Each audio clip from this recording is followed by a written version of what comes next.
Good morning students of class fourth. अब 19 chapter पर आ जाइए। 19 चैप्टर का भी आंसर देख लीजिए, आप बुक में फिल कर लीजिए। ये आपको मैंने समझा दिया था। 19 चैप्टर कॉन्ट्रैक्शंस है, ठीक है, आपको ये लर्न करने थे। तो पेज नंबर 70 पर है फर्स्ट क्वेश्चन। इसमें पूरा सेंटेंस तो वैसे ही लिखना है, सिर्फ जहाँ पे प्रोनाउन और हेल्पिंग वर्ब है उनका कॉन्ट्रैक्शन बनाना है, ठीक है। दे आर, ये फुल फॉर्म में दिया हुआ है तो इसका क्या हो जाएगा, short form they are, THEY they, उसके बाद में ऊपर कॉमा और फिर RE, बाकी sentence as it is. She has, अब देखो हैज़ और इज इन दोनों का एक ही होता है, कॉमा और एस लगता है।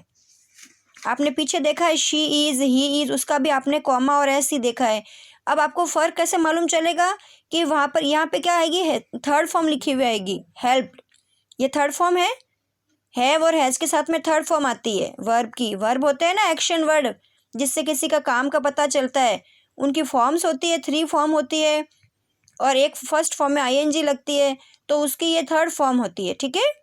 तो शी हैज़ का भी क्या होगा, शीज़, उसको हम शी हैज़ बोलेंगे, शी हैज़ हेल्प्ड मी, ठीक है। तो शॉर्ट फॉर्म भी यही होगा इसका, she comma S.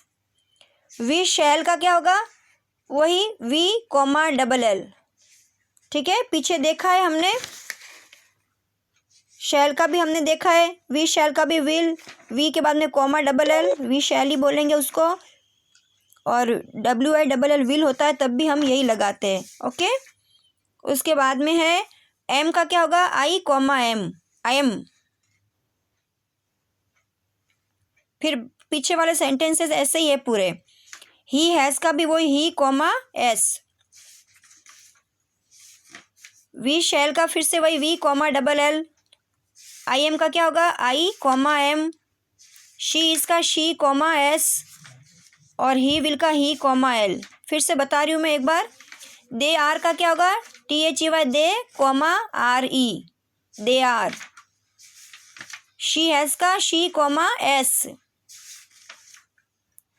We shall का वी कॉमा LL। IM का IM। ही हैज़ का he comma S. We shall का वी कॉमा LL। IM का I comma M. She is का शी कॉमा एस और ही विल का he comma LL। ये contraction हो गए इसके। नाउ पेज नंबर 71 पे 10th sentence, I am sure about my job का क्या होगा, I कॉमा एम, ठीक है। फिर देखिए आप, इसमें आपको निगेटिव कॉन्ट्रैक्शन भरने हैं, इज नॉट का इजंट। बाकी सेंटेंस जो है सारे वो ऐसे कैसे हो गए, सिर्फ आपको कॉन्ट्रैक्शन पे ध्यान देना है।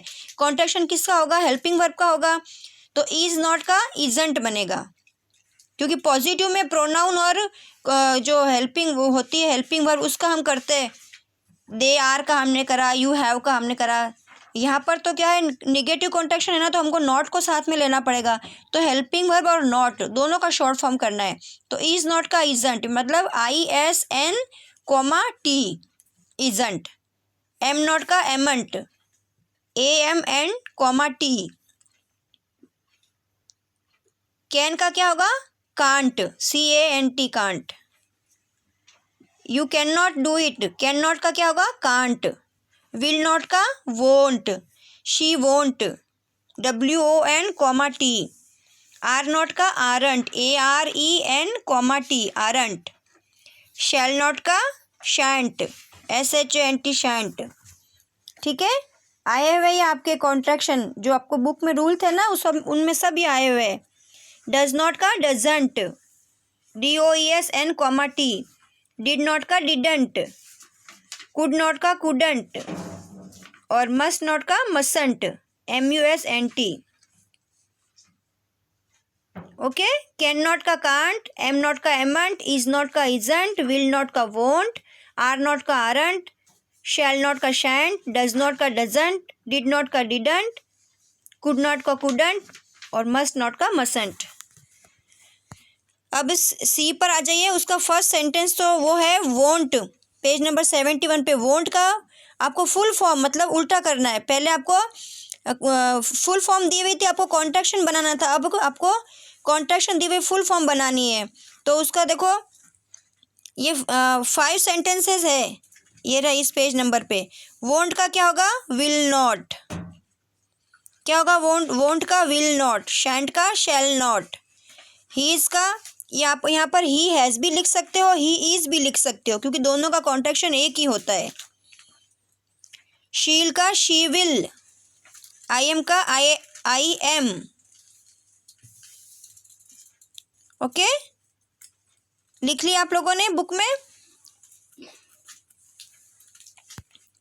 फिर है यूल का यू विल, डोंट का डू नॉट, हैजंट का हैज़ नॉट, वी आर का वी आर, देल का दे विल। अब डी और ई कैसे करना है, हिंदी मीनिंग समझनी। आई नो, मैं जानता हूँ, you are telling the truth, मैं जानता हूँ तुम झूठ बोल रही हो, you are telling the truth, मैं मुझे पता है तुम झूठ बोल रही हो। ठीक है, यू विल नहीं आएगा यहाँ पर, क्योंकि यू विल के साथ में फिर आईएनजी फॉर्म नहीं आती है, ध्यान रखना, ये टेंस के रूल होते हैं। यहाँ पे टेलिंग आ गया ना, इसलिए आर आएगा। अब we are having a fight, मतलब हमारे क्या है, अब लड़ाई है। We are having a fight. Do you know if, क्या आएगा? क्या तुम्हें पता है कि वो आया है आज? He is, if he is present, क्या वो आया है आज?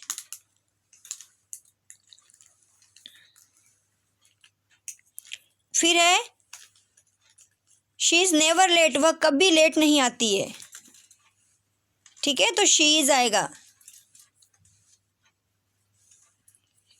अब यहाँ पर देखो, they have gone home, they had gone home, दोनों सेंटेंस सही होते हैं। ये एडी मतलब हेड के लिए आता है, एडी किसका कॉन्ट्रैक्शन है? हेड के लिए, एच ए डी हेड के लिए होता है।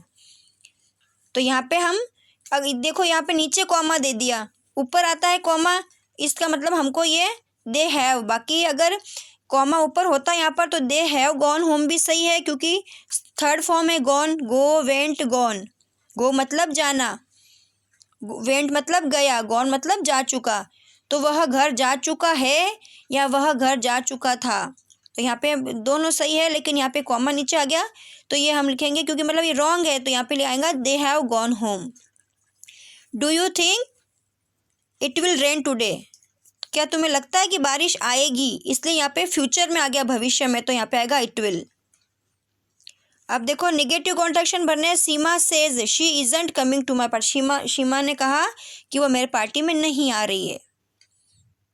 ठीक है, जो ये टेंस होता है ना, प्रेजेंट कंटिन्यूस, जिसको हम कहते हैं इज एम आर के साथ में आईएनजी आती है, तो उसका फ्यूचर के लिए भी यूज होता है। I am not coming tomorrow, मैं कल नहीं आ रही हूँ। तो ये टेंस बढ़ेंगे जब आपको समझ में आएगा। ये सेंटेंस समझ लो आप अभी, सिर्फ इतना कि सीमा कहती है कि मैं तुम्हारे पार्टी में नहीं आऊँगी। She isn't coming to my party, मेरे पार्टी में वो नहीं आएगी, वह नहीं आ रही मेरी पार्टी में।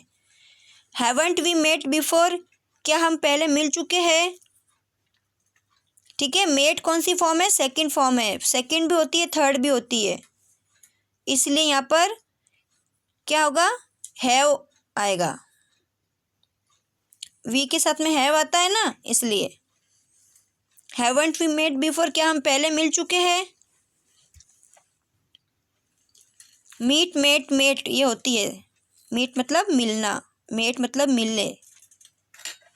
आई won't be able to volunteer at the play, will not का क्या होगा? वॉन्ट, मैं नहीं कर पाऊँगा वॉलंटियर एट द प्ले, मतलब मैं, वॉलंटियर होते हैं ना जो सबका ध्यान और रखते हैं, सेवा करते हैं, खड़े रहते हैं, तो वो पूरा व्यवस्था और संभालते हैं, तो वो कह रहा है मैं नहीं कर पाऊँगा, I won't be able to.